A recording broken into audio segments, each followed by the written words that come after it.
ice cream.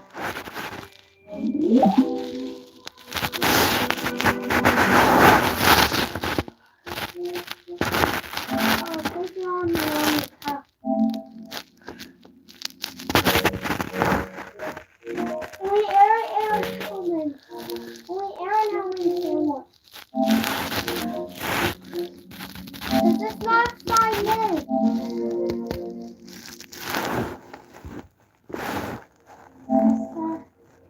Go there and cover that half. This is the video.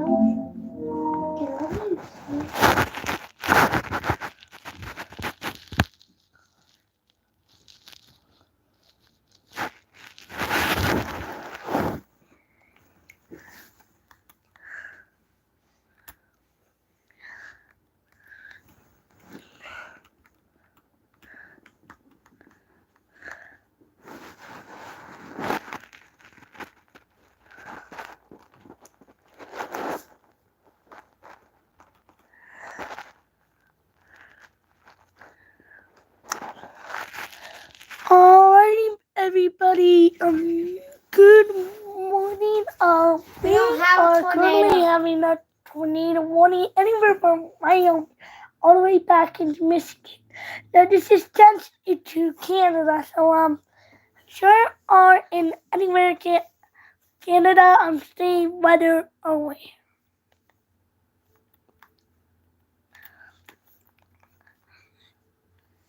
I'm sorry, I've been watching some Spunking lately. Yep. This is the man needs to be live right now. This is an enhanced risk for severe weather.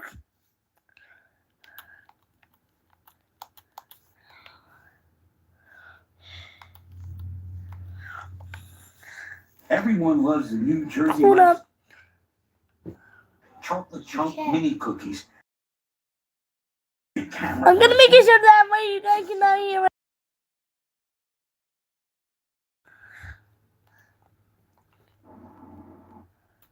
Of Mullen. That is still tracking towards Route 83 over the next few minutes. Also, we just had a report back over in Hyannis, Nebraska from a train spotter that 2-inch sized hail fell on that storm that is right along Highway 2. This is really more than anything just a big hail storm right now. Eventually, we will see more storms fire up near this boundary, and that should help to elevate our threat for at least damaging winds.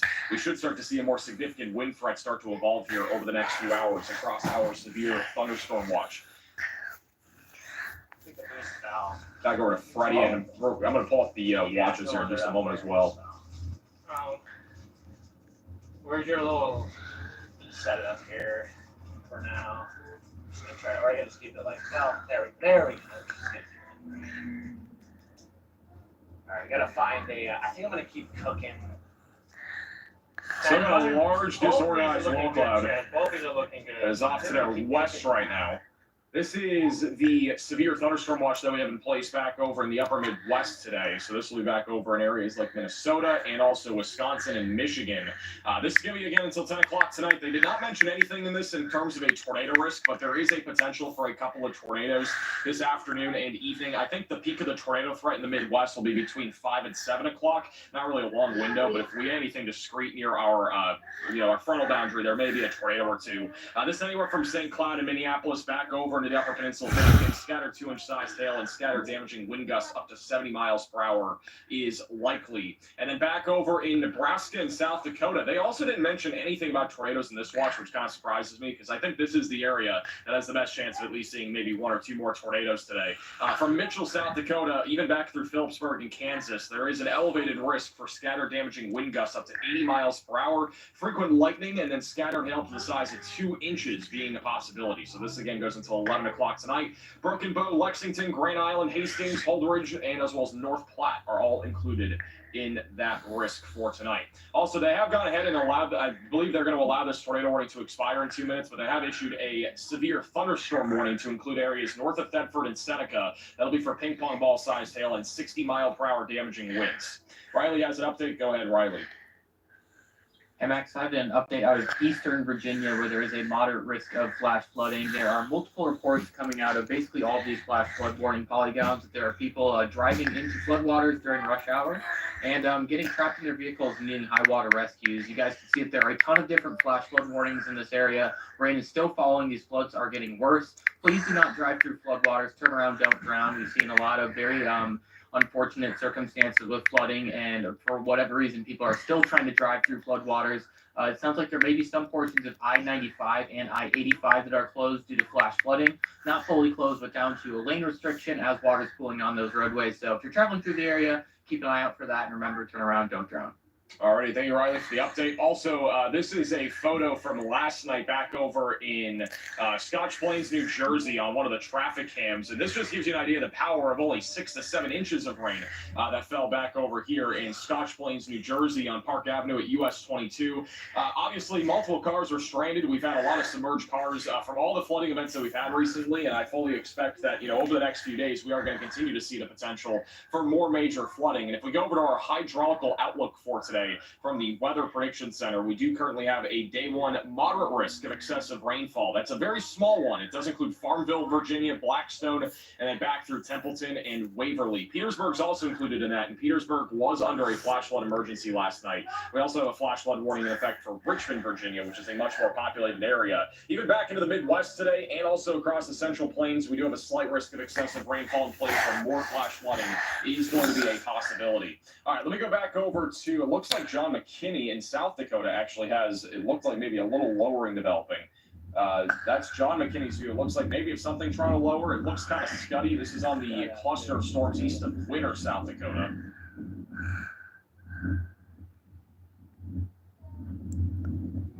It's just what to the west of Platte right now. Huge shelf cloud, obviously, to the right side of your screen. Very warm, very humid here.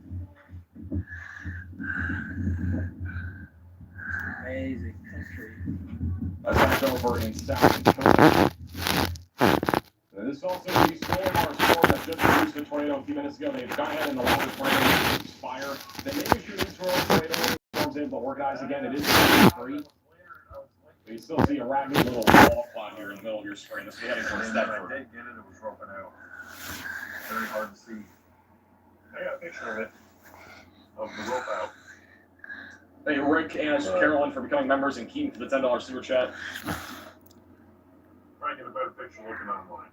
Also, while we're at it, I do want to quickly talk about the tropics real quick. In case you've not already heard, back over in Florida, we actually have a potential for some big flooding today, but there's still a 40% chance that something develops in the Gulf over the next few days. We could actually see a tropical storm form. Hurricane looks very unlikely at this point, but if anything were to form, it would likely be in the northern Gulf, going towards areas like the Florida Panhandle and Louisiana over the next few days. There is actually a potential, again, for major flooding along the Gulf Coast on Thursday.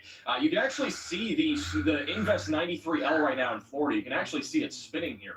It's just been so sheared off along the east coast of Florida that it had no really chance of developing there. And so that area of circulation is currently southwest of Jacksonville. It'll be probably going to at least the northern Gulf, at least temporarily. But if it's able to stay in the Gulf for more than 24 hours, I think we'll easily see a tropical storm form. So don't be surprised if it were to form. We actually could have tropical storm coverage on Thursday, but it does appear unlikely that we're going to really see much out of this, aside from just there being Are we muted? flooding rainfall. Other than that, I don't really see there being much actual hurricane or even, high-end tropical storm impacts. So that's at least what we can expect as of right now on that storm, or that storm system.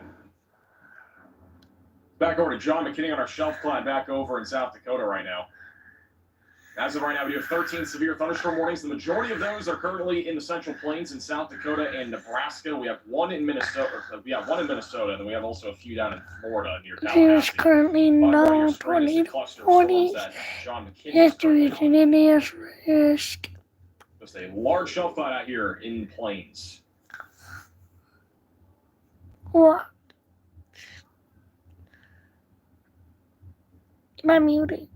Let me know if I'm not muted. Been storming all day in north central South Dakota. I bet we've received over 2 inches of rain. We've had a lot of rainfall in a lot of places recently, especially in localized areas, that has led to even some major flooding. Speaking of flooding, we literally just got a new Weather Prediction Center outlook for flooding back over in the Central Plains. This does include Nebraska and Kansas, where localized flash flooding is possible this evening, including areas like the Nebraska Sandhills. So be ready for excessive rainfall. These storms are very slow moving here along our cold frontal boundary. It's a pretty weak little shortwave trough that is moving across South Dakota. Really not a whole lot of motion with these storms is in the forecast today, so we definitely could end up seeing the potential here for some excessive rainfall. Probably at least going to see some localized spots around 3 to 6 inches of rainfall. All right, back onto our storm that was tornado warned west of Thetford. I'm really not seeing a whole lot of rotation right now. This would be the area to keep an eye on, though, just to the north of Kelso. This will be coming up on Seneca here over the next few minutes, and then eventually going towards Thetford. As I already mentioned, this is the area that we need to be staying very weather aware. In case this storm does latch to our boundary again, we may see another tornado come out of that storm. Also, just to the southeast of Hyannis, I am seeing at least some large hail in this storm. Still warned for 2 inches in diameter. That'll be heading towards 97. South of Mullen, fairly rural areas here in the Nebraska Sandhills. There's also potential for damaging winds upwards of 60 miles per hour. We've also had some convective initiation back down to the south of that near Arthur. That is not really doing a whole lot right now, but at some point may grow into a little hailstorm, and that'll eventually be going towards Tryon, North Platte, and Stapleton. You can see the very strong southerly winds here on radar. You can actually see the particles here on radar, and also strong southerly winds all coming up towards our boundary. That's all that moist and as well as warm air that is lifting off to the north, which is going to help to elevate our threat here of severe weather across central Nebraska here over the next few hours.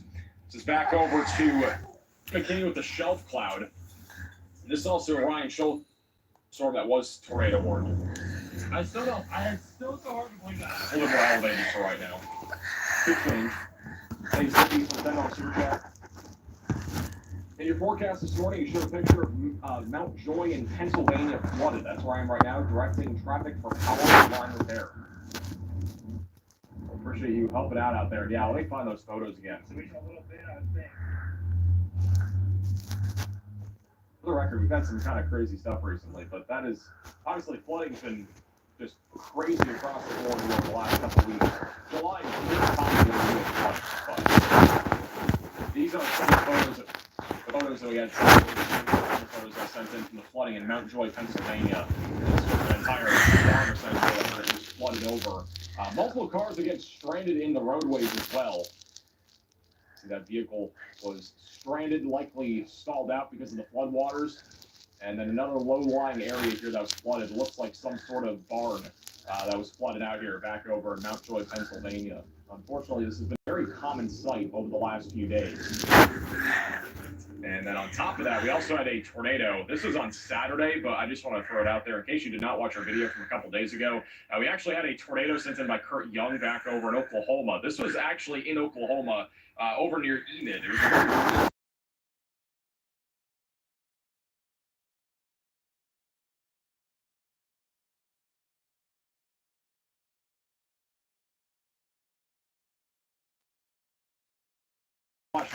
back over in Oklahoma City. And Ryan Scholl found a dog. What in the world?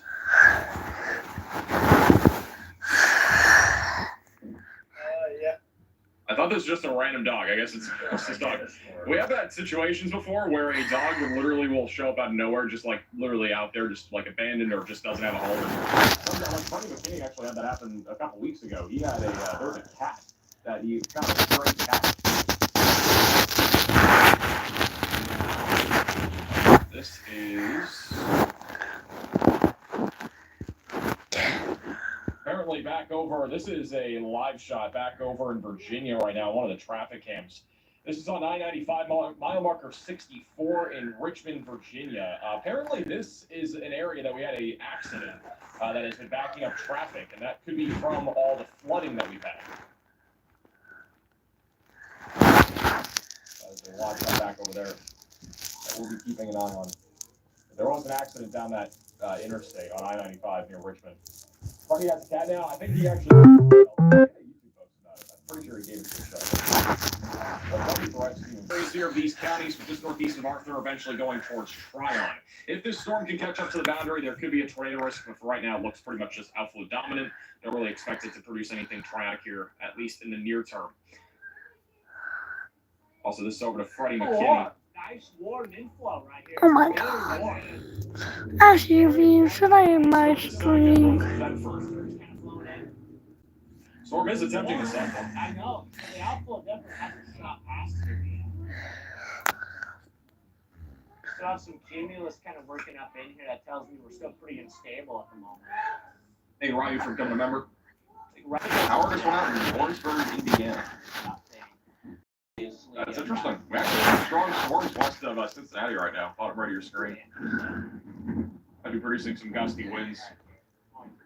So that's Freddie on the storm again, just west of Bedford. It's kind of in an interesting spot right now. Again, it is behind the boundary, and it's also, we've had a lot of different updrafts going up here over the last half hour. You can see the boundary right here, and then this would be the area that we need to watch for a potential hook echo to develop again.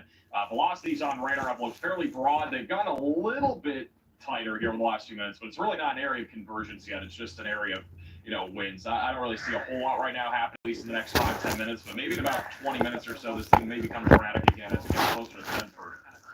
Bedford is a bit more populated. That's right next to our radar site as well here in central Nebraska. This is that next storm. Also, shout out to Roger with the Venmo donation saying, are you going to cover the tropical storm? Well, if we get a tropical storm, it is possible. If it is like a 45, 50 mile per hour tropical storm, I don't think we're going to go live for it, but if it's any higher than that, we'll probably be live covering it. So, if something does form, again, it's still about a 40% chance. Losing confidence, it's going to have time to even become a tropical storm. So maybe the span of it's literally just too far north, I think. Unless the center somehow shifts further south over the next 24 hours. I think the problem with that tropical system is that it is just way too far to the north right now, and it'll be interacting with the land. Also, we got a few more storms going up north of Minneapolis right now. None of these are currently severe aside from back over in the southeast, just to the west of Tallahassee. We also have some severe thunderstorm warnings just west of Dothan as well. 60 mile per hour damaging winds currently happening near Ozark, and then also same thing happening south of Chipley. There's a wind damage report back over in Poplar Head, Florida, that there are reports of trees down in the area of Clayton Road. That is off to the west of down in the area of Clayton Road. That is off to the west of Tallahassee. We also have a bunch of flooding reports still coming in back over along the east coast. So continue.